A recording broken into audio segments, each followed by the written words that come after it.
Proudest moment, just the physique that I've built over the years. The coolest thing I ever did in the gym was bench 415. Winning. Best memory, I could say I did something called the Strength Camp Challenge. My proudest moment, having a mid-low physique to having a physique that I've always wanted.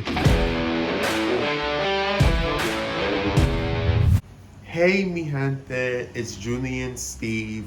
You already know my name, but if you're new here, hey. Today we're going to be talking about the gym epidemic, specifically the gym epidemic between 2019, 2020, going to 2024, and of course, now we're 2025. We're going to see what happens next, but mostly focused between 2020 to 2024. And we're going to have special guests in this video. Okay, mi gente? Okay, mi gente? Okay. We're going to start now. Before anyone says this, yes, gym culture is nothing new. As a matter of fact, in the last 5 years, gym culture has excelled thanks to Gen Z, which is my generation. Yeah.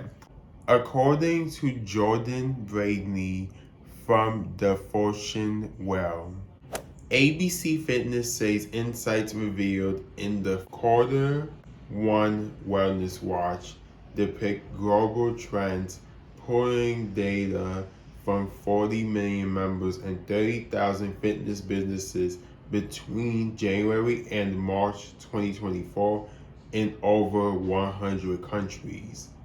She also states, ABC Fitness says Gen Zers are most invested in their physical and mental health.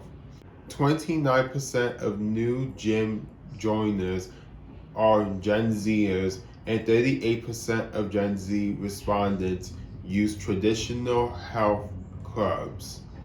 This doesn't surprise me as a former member of Crunch. Yes, I went to Crunch, the gym. I joined in April 2024, but then I canceled my membership in 2024, specifically June 2024. So approximately I was at Crunch for 2 months. Yes, I was. And the reason why I left Crunch is because of scamming. They tried to scam me for my money, making me pay additional fees that I wasn't really informed about in more details, and basically like trying to force me to pay, specifically when it comes to like training. When you join Crunch, you get a free training for the first day, right? And then they try to persuade you to do more training.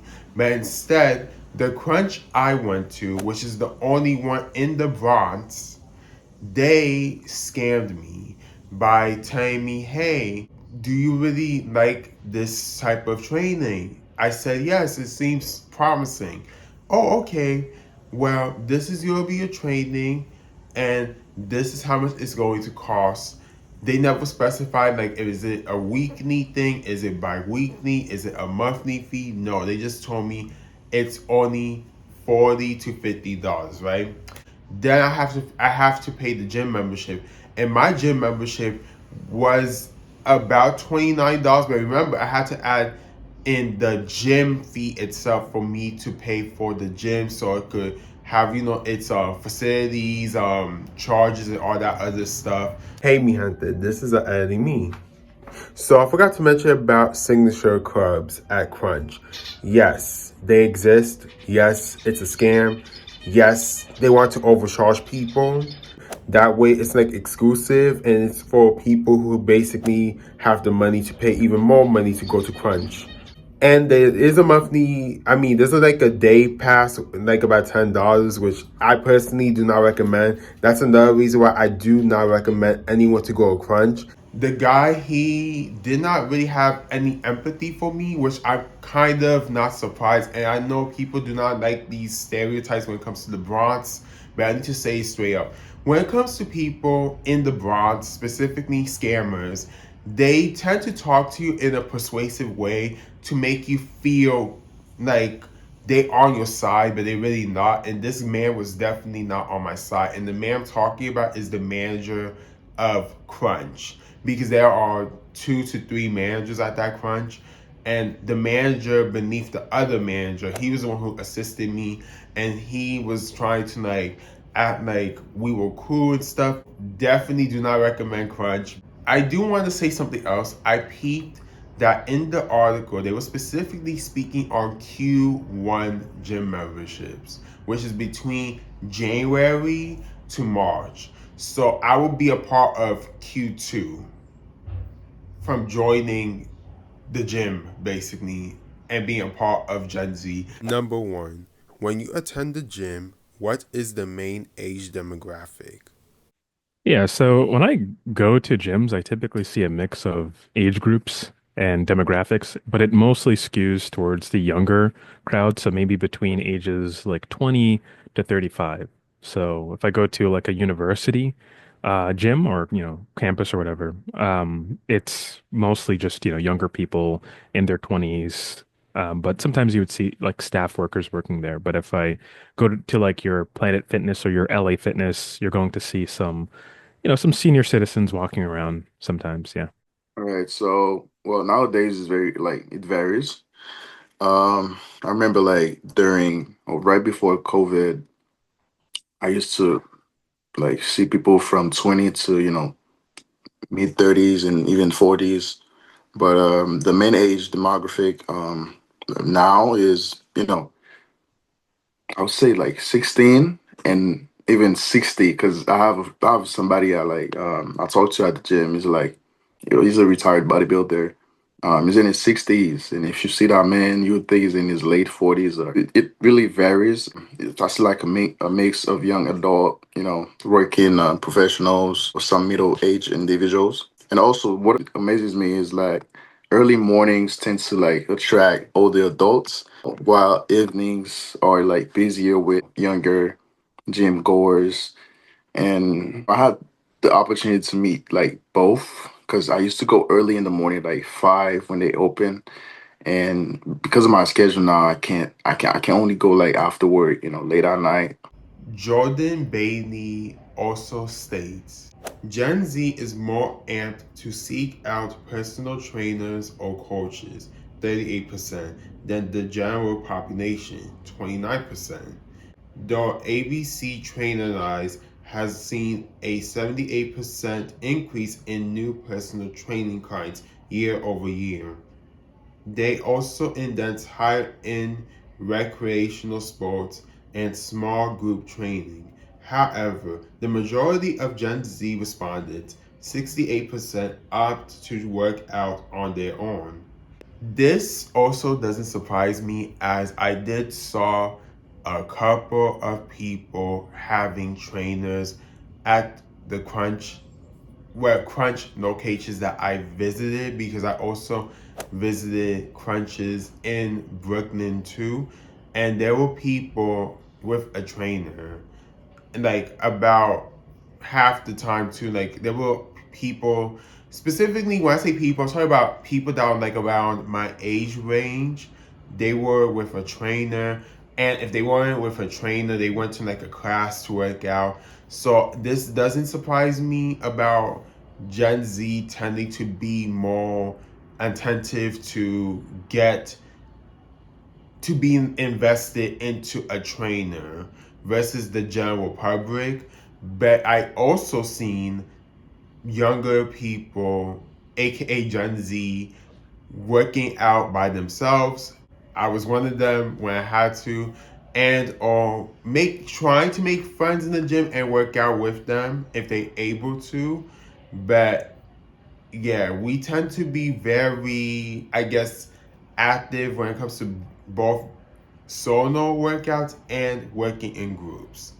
I do want to know, when I canceled my membership at Crunch, they told me that I had to pay an additional amount, which was the next month, for me to completely cancel my account. So I had to do that, and that also includes paying my trainer that I wasn't seeing no more. So yeah, thankfully my job gave me back the money I invested in Crunch in my reimbursement, which is thank you.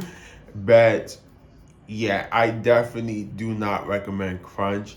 And I do want to tell you also, they did try to get me back. I'm going to see if I could put a screenshot of one of the messages they sent me. They sent me so many freaking messages as examples I could easily show here of them trying to recruit me back into the gym, and I'm not going back. I refuse. I also noticed that when I was attending Crunch, I was getting fitness gurus on Instagram more frequently than usual, and that for some reason it like skyrocketed once I was officially out of Crunch. Which, yeah, sure, that could be because of the people I follow, but I feel like it also has to do with the fact that my internet usage was also at Crunch. Then I think because they believe that I was interested in fitness, they started recommending me more people that were into fitness too.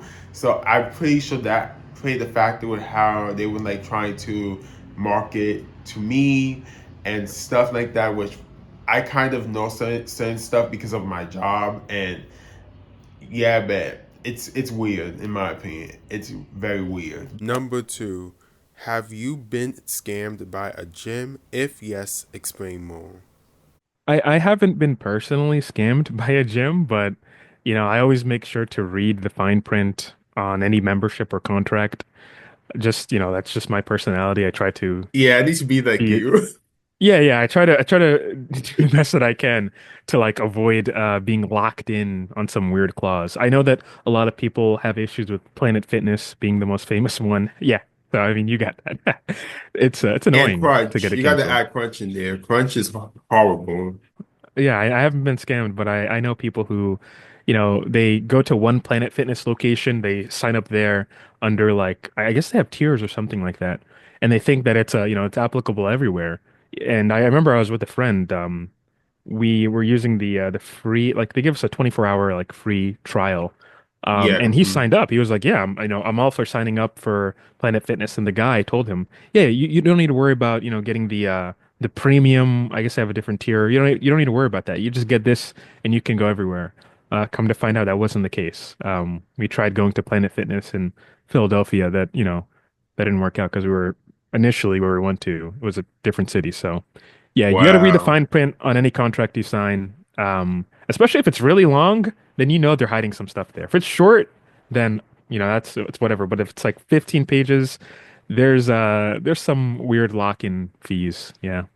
Not personally, I wouldn't say I've been scammed, but I've heard, of gym using tricky contracts, hidden fees, and making it difficult for even people to cancel their membership. It's like some gyms also push unnecessary, like personal training packages, or I feel like you're a victim. Yes. Oh my God.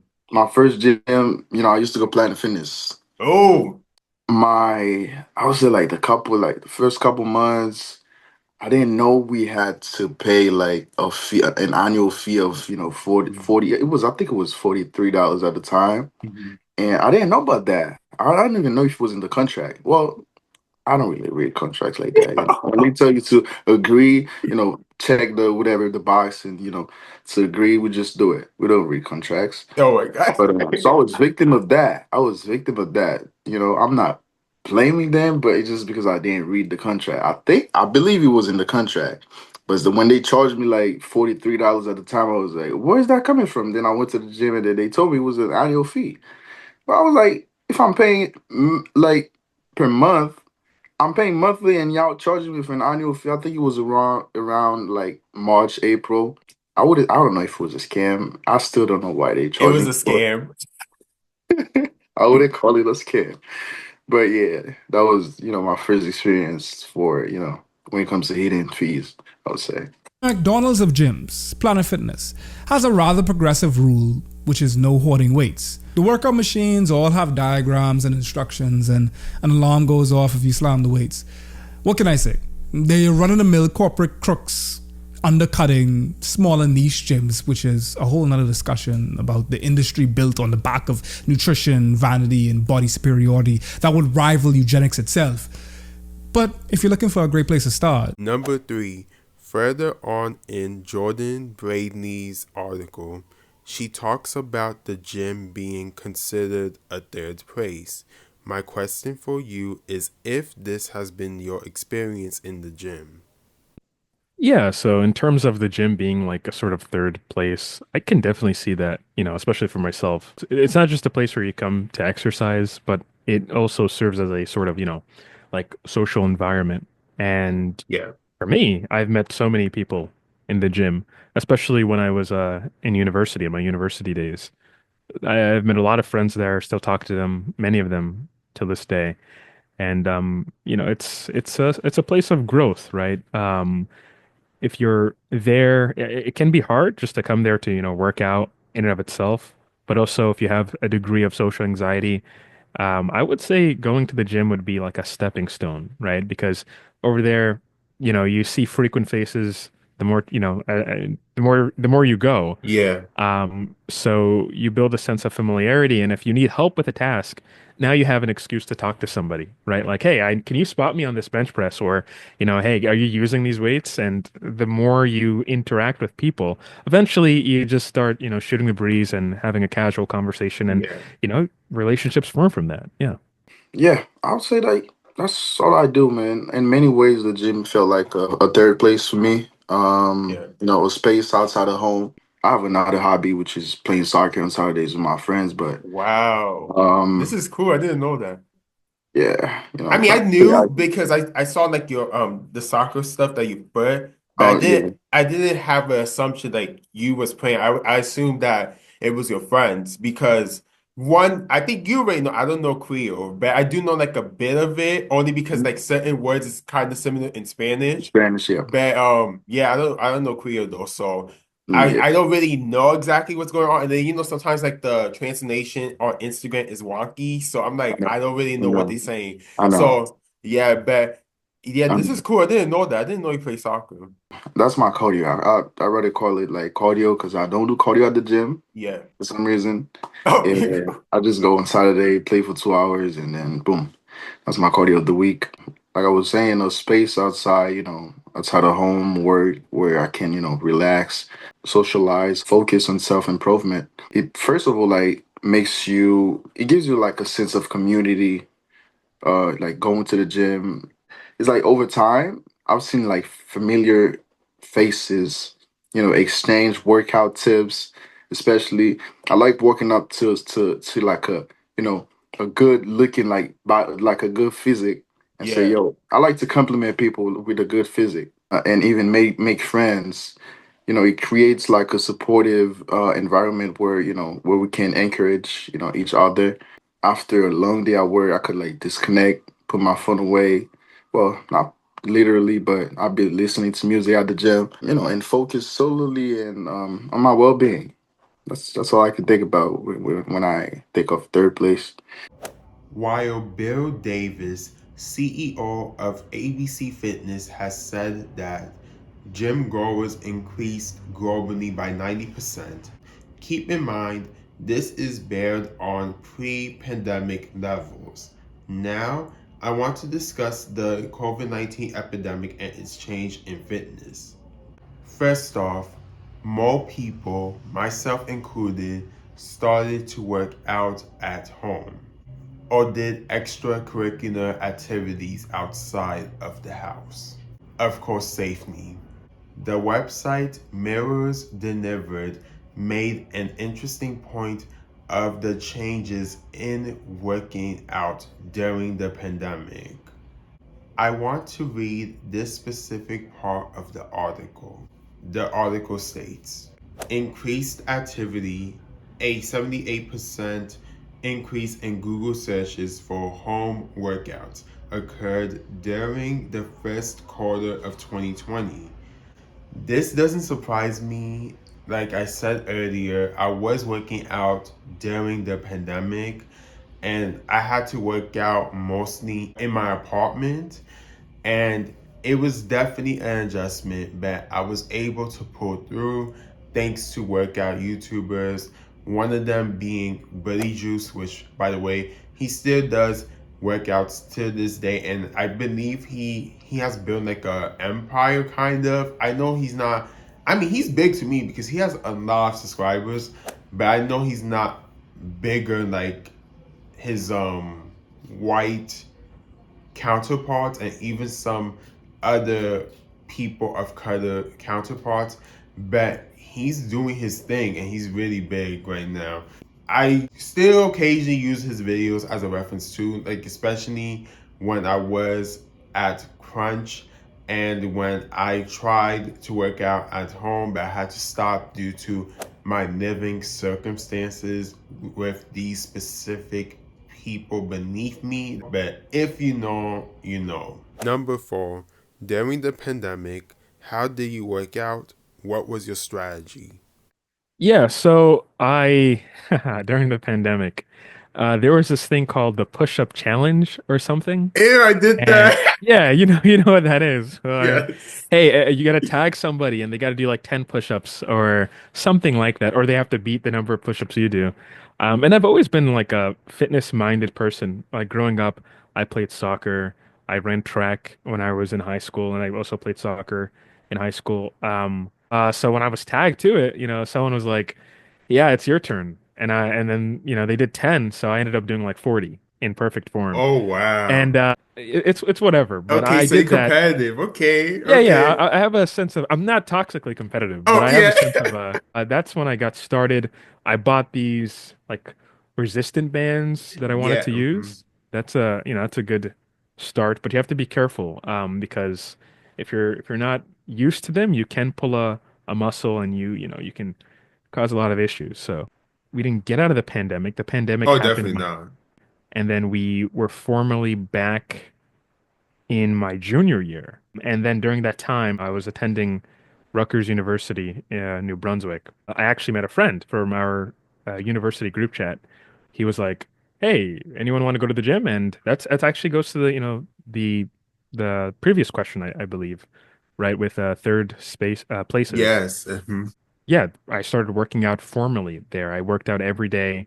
I want to say it was August 2021, 2022, August 2021, somewhere that time Oh wow. where yeah, 2021. I started working out like pretty much daily at that point. So, yeah. During the pandemic, well, the pandemic hit me like very hard because I was like, at the time, my goal was to gain weight, like bulk to, I think I remember I was like don't lie, I was 130 pounds. Oh wow. I And didn't. I'm not gonna lie. I didn't expected that though.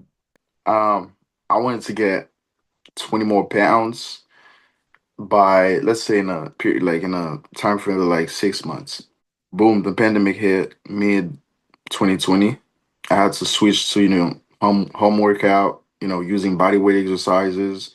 So I wasn't doing that much. I was active in a way, like quick 30 minutes workout. I used to do like push-ups. It wasn't like I wasn't that equipped to, get to that level. And I also you watch a lot of YouTube videos, went for like runs outdoors. The key was to stay consistent until, the pandemic like ends.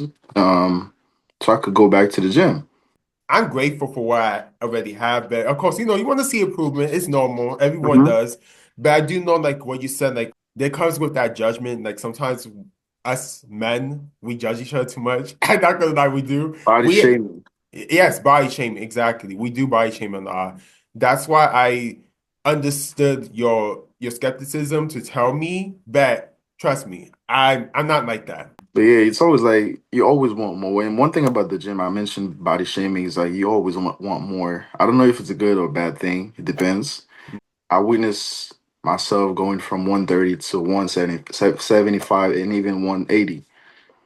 And Wow. I still want more. You do? I still want more. I'm gonna be honest with you. And this is my opinion, and I'm going based on what you show me and social Mhm. media. You look fine the way you are, in my opinion. I feel like Appreciate that. you the ideal body type that I would want if I was going to the gym If you consistently, check, having a diet, protein, etc. It would be yours, in my opinion. Mhm. trust me, you're gonna want more when you get there. Oh no, that's bad. That I'm serious. I'm not gonna lie. I always find something not enough in me in myself when I'm looking at myself in the mirror. Um, I don't know. It's just body shaming, man. People be like, "You have a good physique, good shoulders, good." I'm like, okay, all right, thank you. I want more. The article also states consumer preferences 56% of fitness consumers said they would continue using a mix of online and in person workouts post pandemic. This also doesn't surprise me as I know people who do this method. However, I do prefer to go to a gym than working out at home, like how I said previously. According to Kenneth Receba's article on Mirrors Delivered, gym memberships can cost between $300 to $500 annually. However, in NYC, most gym memberships cost between $100 to $400 monthly. Number 5. Do you think gym memberships cost too much? What are ways to make it more affordable? Yeah, I mean, it depends like where you live, to be honest. It really depends where you live.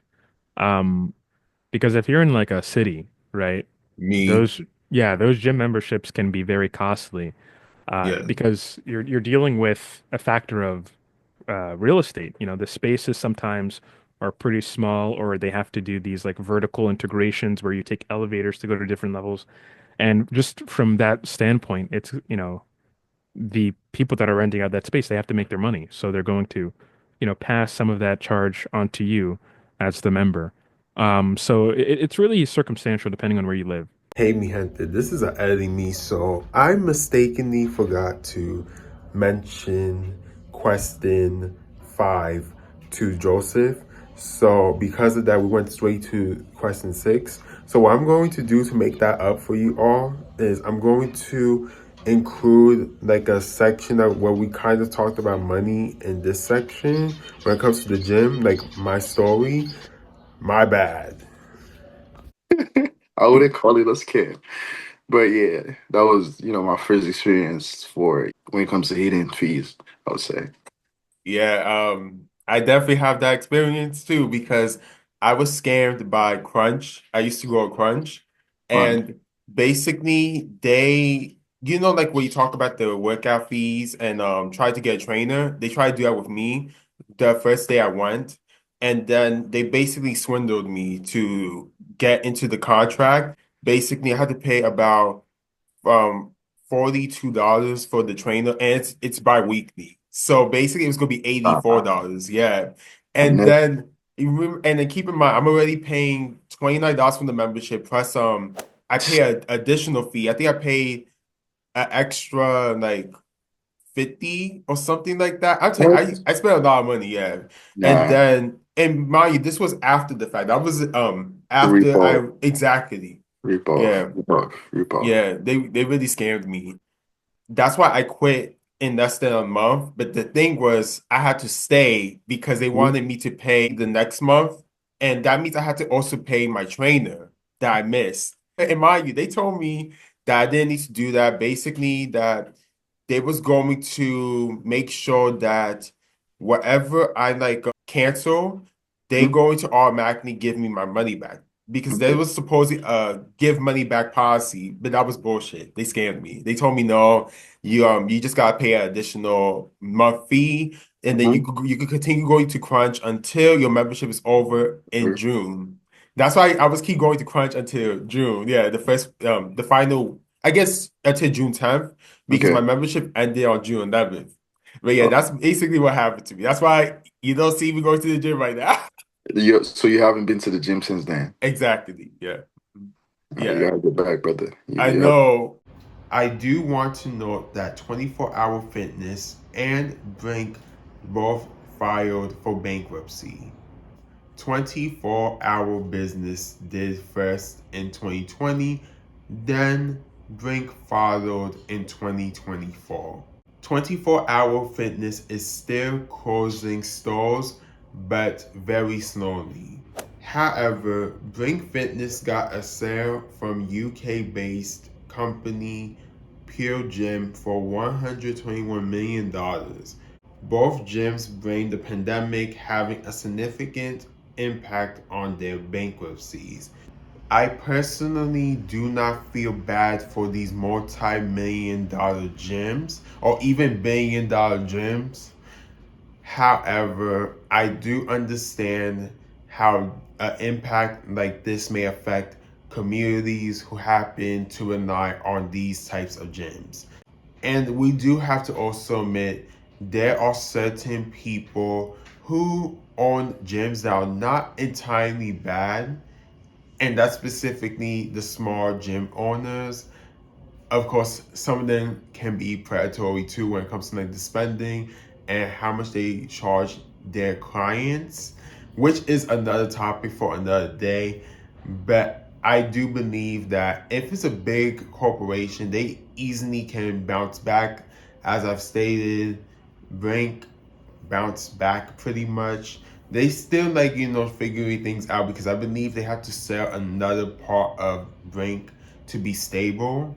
And then 24 Hour Fitness, there's a bunch of them in NYC still, so this is the part of the video where we talk about fitness influencers. Fitness influencers play a huge role in in the workout field that we're in right now. And that's due to Gen Z, of course. Gen Z plays a huge part of the increase of gym influencers.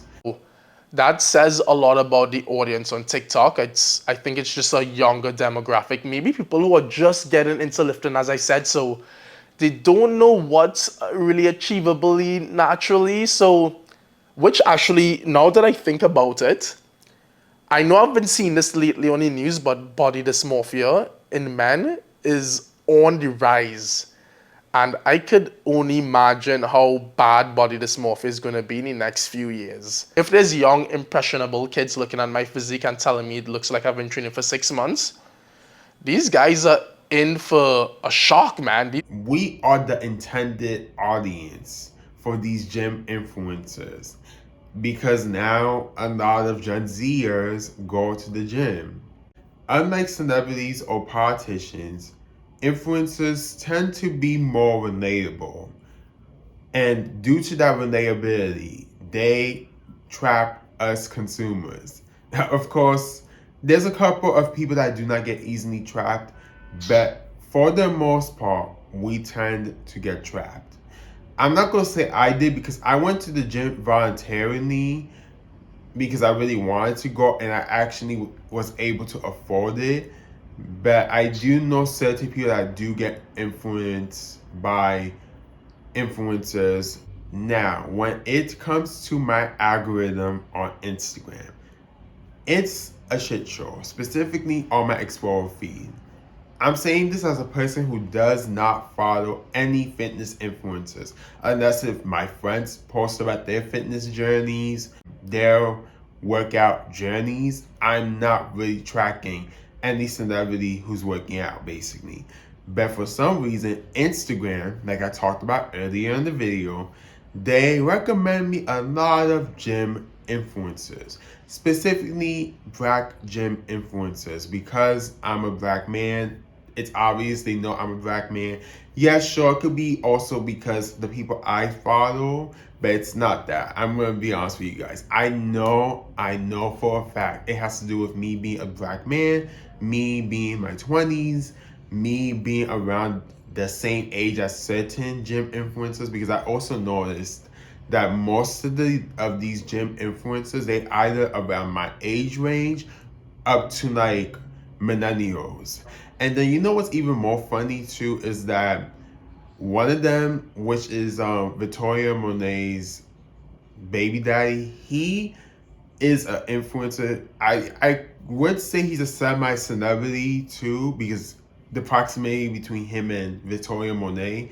But I wouldn't say that either, because he's more of an influencer to some people. But he does work out with celebrities. So this nigga JR from freaking the Ultimator, he recently got recommended to me, which was weird, and it really caught me off guard. And I don't even like him, but you see, he got recommended to me. Sure, congratulations to him and his fitness journey, but I do not like him due to the stupidities he did on TV, talking about mixed race fetish. Like, what? Question 6. Do you think fitness influencers provide positive guidance to consumers? Oh man, that's difficult. I know. Um, That's what I'm asking you. when it comes to fitness influencers, there's a sort of like cult to some of them. Yes. Hmm. And not only that, but when you add things like diet as a factor, now that also becomes a controversy where you have one fitness influencer who's telling you to just literally eat raw meat, like just like Yeah. actual, just like they don't even cook it or anything. And then Ew. you have another influencer who just says all you have to eat are fruits, right? Yeah, of course, you can find positive guidance. But I think ultimately, at the end of the day, the crucial task is on the consumers, right? The consumers, unfortunately, you're going to have to, do research, read the scientific studies, understand some of the things they're talking about, because even if the fitness influencer means well, they could be misinterpreting something. That sort of information being delivered to you, it could be harmful. But also at the same time, people have to understand that you know, everyone's different. We're not like a sort of monolith when it comes to our genetics, right? When it comes to what we respond to. If you have like Yes. food sensitivities, there's some things you just can't really eat, right? My family has a history of hypertension. We can't just freely eat sodium like some people can. That's something I have to be mindful of, right? So I can't just eat a bunch of food with, saturated fats and a bunch of sodium in it because I want to bulk, right? Which some fitness influencer might say you have to do, which there are studies coming out showing that probably isn't even necessary at all. Yeah. So there's a sort of doctrine to some of these things as well, because well, that's what Arnold did back in the 80s. That's what the classics. That's what they did back in the day. So that means you should do it too because it's what works. When in reality, you just have to be mindful of what that fitness influencer is kind of telling you. Because sometimes there's also like a weird factor of because we're online and there's advertisements, you don't know if what they're telling you is purely from their Yeah. experience. Like they may be pushing on some sort of supplement that can make you, gain muscle or lose weight fast. And the supplement industry, at least here in the United States, isn't regulated at all. And, sometimes you can find some, toxic stuff inside of these products. You can find heavy metals and that can cause side effects and that can really mess people up. So I would be cautious, always approach any influencer with some sort of skepticism, but also still do your own research before you take any fitness advice or even health advice at that. You want me to be messy, Julian? I don't want to be messy. Please be messy. I think, yeah, Do what you nah. gotta do. I would say like some do, and many don't. It depends on like it's a perspective thing. The good ones promote, realistic fitness goals, proper form, and Yeah. evidence based. That's the most important. Evidence based advice. All these like workouts, advice, whatever tips are Yeah. science based. They science based, and that's what I like. When you provide something, don't say because you feel good doing it. You know, say it because you did your research and you provide something that was, verified and that actually provides results. But a lot of guys just want to be gym influencers just because they have good physique and they Yeah. just want to make money. Jeff Nipart. I don't know if I'm pronouncing the last name right, but his Oh, name is Jeff Nipart. You know, he's okay. an expert on in bodybuilding. You know, straight training. That's what I'm reading right now. You know, in evidence based, what I mentioned, and evidence based practices in the fitness industry. Growing up in Canada, he's from Canada. He's been passionate about fitness and bodybuilding since a young age. You know, he has a degree in biochemistry, so he knows Oh, the human body. You know, those are like stuff I look for when I follow someone. Not because you look good, like you may have a good physique and yeah, you don't have the proper form, and you're gonna feel it in your 50s, 60s. You know, you're gonna yeah. feel that. So Mhm. yes, this guy really like is, you know, his workout stuff. You should check it out. I'll send you the his page so you could check him out. Like it really depends on what the consumer wants to follow and, you know, take as advice. Some push harmful diet trends, like unrealistic body standards, and even sponsored products that are not even verified by the health department, whatever. What's your opinion on fitness influencers on social media? Oh, this is okay. Okay, so what I would say is like majority of fitness influencers, and this is the problem. Like everyone looks a certain way, so people look at them. So like for example, Mike Thurston. Like I would use him, not trying to shit on the guy or anything. Yeah, Can yeah. I swear? Okay. Yeah, go for it, go for it, go for it, yeah. Okay. Not trying to say anything about him, but like the biggest thing is people think because someone looks a certain way that all the information they're saying is right. But I would say you should actually listen to the guy that looks like you, or that looks more average, or that looks more regular, because he might be actually giving, or she might be giving the advice that makes more sense. Yeah, that's a good one. To add on that, there's a minority of fitness influencers that you should probably pay attention to when it comes to advice. Another thing I would say too is like look at what they lead with. Do they lead with their body, or do they lead with valuable facts that help you Yeah, yeah. in terms of training? 100%. Right? So, Unfortunately, people tend to listen to the fitness influencers that have a good body. exactly. Yeah, that's literally what the fitness industry is built off of. Listening to people that have good bodies. But unfortunately, when you have a good body, that does not necessarily mean you're given good knowledge, right? Those vitals and metrics are things that are making you anxious. Having it on your wrist is a terrible thing to do. Terrible thing for your mental health, which is of course your health. People be forgetting about that, because especially like a lot of fitness channels and whatnot, like they be talking about fitness and they don't be talking about their mental health, when that is literally the entirety of the predictor and the protagonist of your fate. It is the author of whatever destiny that your physical capacity has.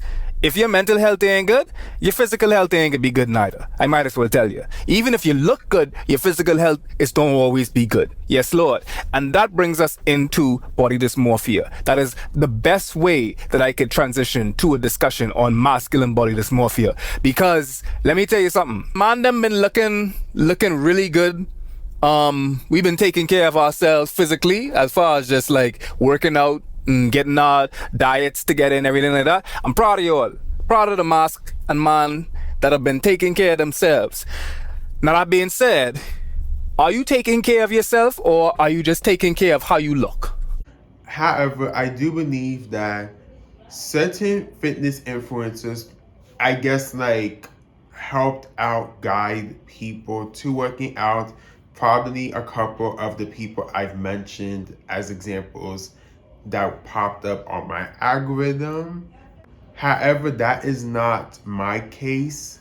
Sure, I guess, enthusiastic seeing people that look like me working out, doing good, looking healthy, whatever, right? But that doesn't mean I necessarily want to just follow them because of that and they'll see their content and feel like this is okay, because I also want to see different types of people with different types of bodies, or people with a similar frame as mine, starting off from the beginning until to where they at now, as an example, or people that are plus sized and they happen to be black. I want to see them too, but for some reason Meta doesn't think I'm interested of seeing people that look like me with my similar frame and or plus sized.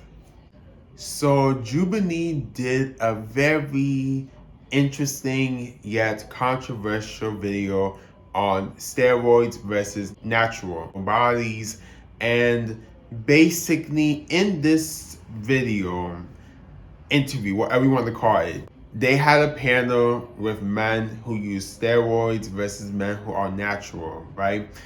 But there's one specific section of the video that I want to talk about, and it's the body positivity section of that video. Basically, in this panel, most of the gym rats agreed that body positivity is causing obesity and negative health styles. The body positivity movement has gone too far.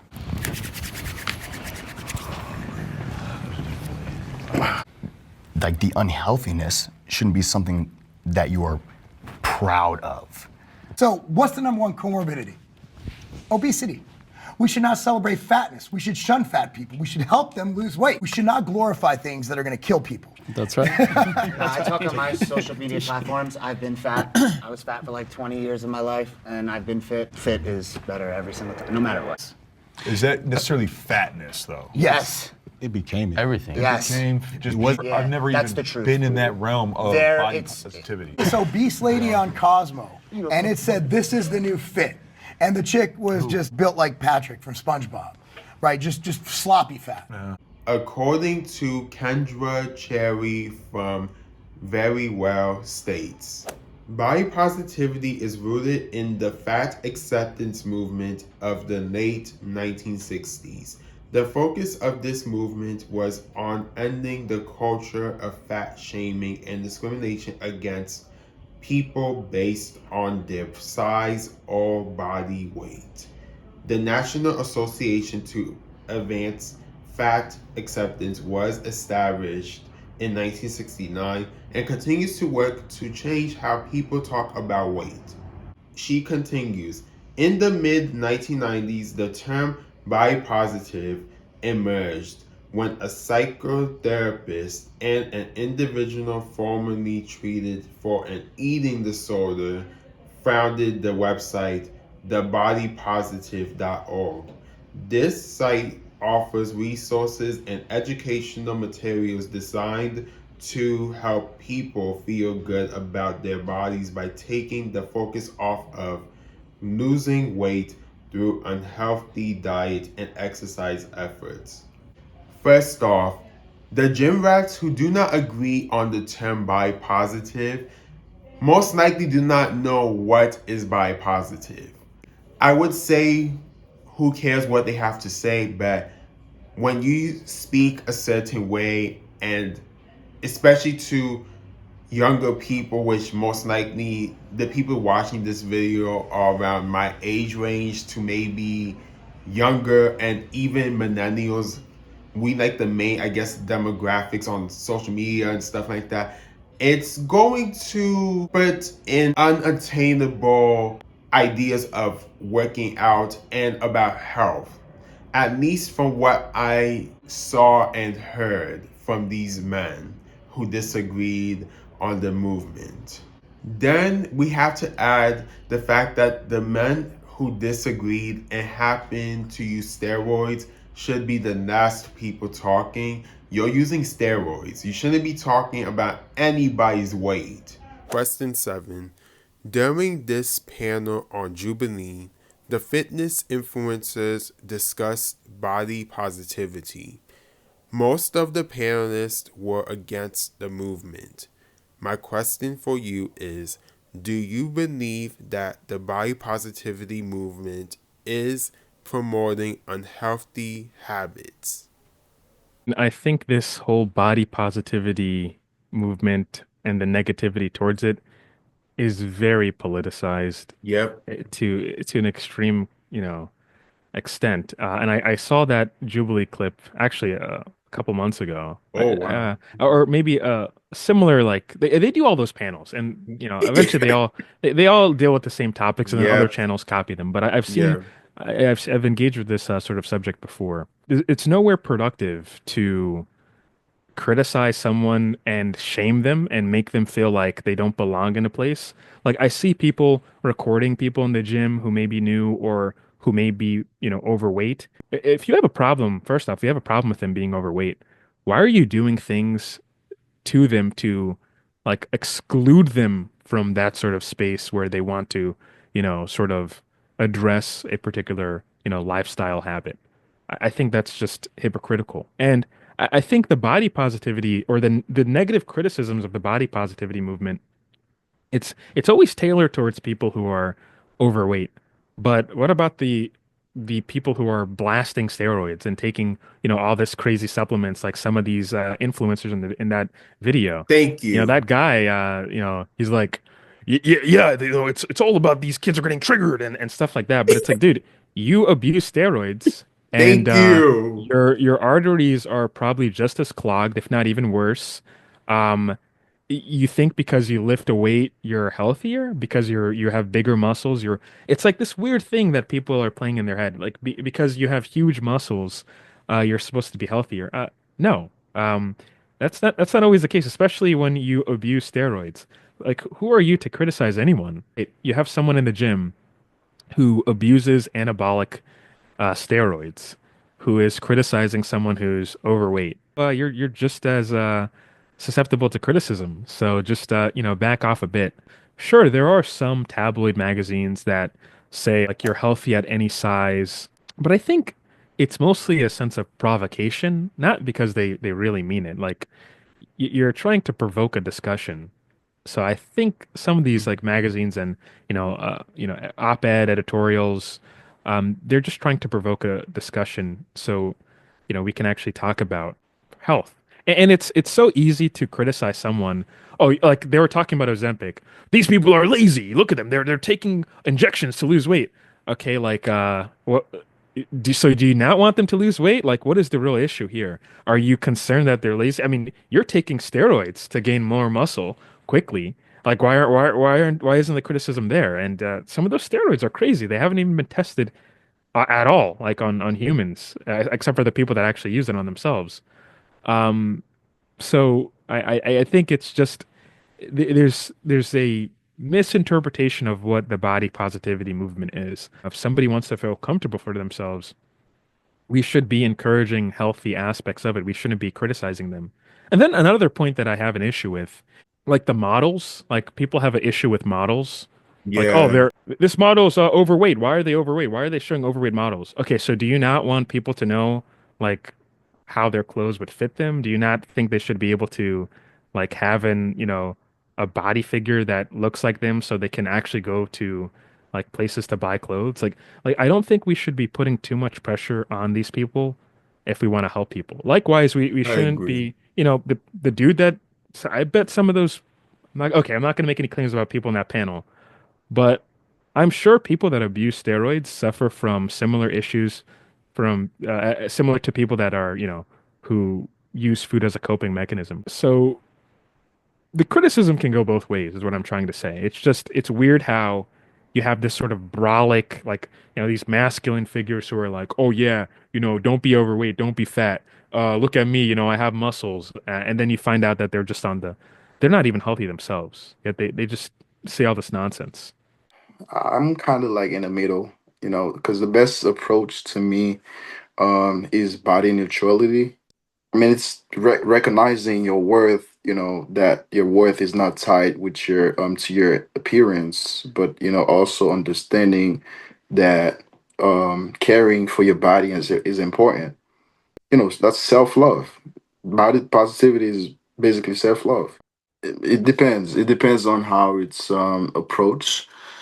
Body positivity, I can't say too much about that. I just think that body positivity is great when it encourages like self acceptance, and mental, well-being. I encourage everybody, skinny, fat, whatever it is, to keep doing your stuff. You know your goal. You know your goal. I don't. You know what you want. And the gym is not about, like I said, like we mentioned earlier, it's not about having a good physique.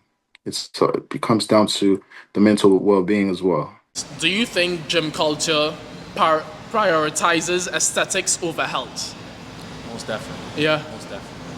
Well, of course, most people, why did you start going to the gym? Because I wanted to look a certain way. I don't give a fuck about health. Yeah, of course. Like, Now I do. Now I do. Now you do. Now I kind of do, especially now that I'm older. I care about my health, and I think about, other than the way I look, I think about how the gym makes me feel, like how I feel after, like, so.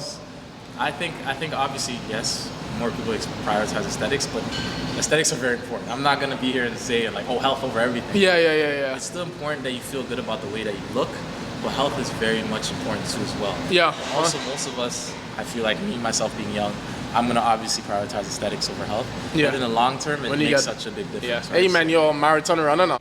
I know some people may not be informed on the term body positive or not familiar with it, which is totally fine.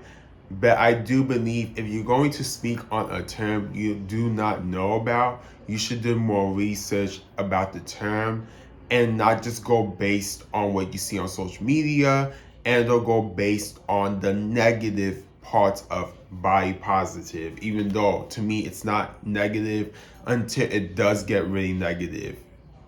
My point is nuance, come on. Concluding statement and the outro of this video. I do believe that gym culture has changed drastically, especially because of the pandemic. And when I say the pandemic, COVID-19, it changed all aspects of working out, even social media, because as you can see, my social media has definitely changed ever since the pandemic. When it comes to like influencers, people working out in general, it changed. And I'm not saying it's entirely bad, it's not. I feel like gym culture should be accessible to everyone. I know not everybody's able to afford a gym membership. I'm one of those people. I know some people are not motivated to work out due to their own insecurities or due to feeling peer pressure to, I don't know, for example, lose weight or gain muscle. Life is just hard sometimes, and sometimes you just gotta figure out what works best for you. And my hope for this video is to make you think about the gym epidemic between 2020 and 2024, and then for 2025 we see what happens within that time frame. We see if things improve, things do not improve. We see if my algorithm finally changes. Probably not, because my algorithm at this point, Meta just changed the whole thing, and now the Meta's thinking I just want to see people who are fit and do not look like me. I'm not trying to shame these men for working out. Congrats to you. However, I want to see people that look like me. Like, not just my race, but my body type. And I also want to see people that are plus size too, as well. We could go to the outro. Thank you so much if you made it this far in this video. I appreciate you. Be sure to like this video, comment, share, and subscribe, especially share and subscribe. I really worked hard on this video, and I really appreciate my collaborators. I hope you all try to engage with their stuff, which I'm going to put in the description. Support their stuff, because they support me.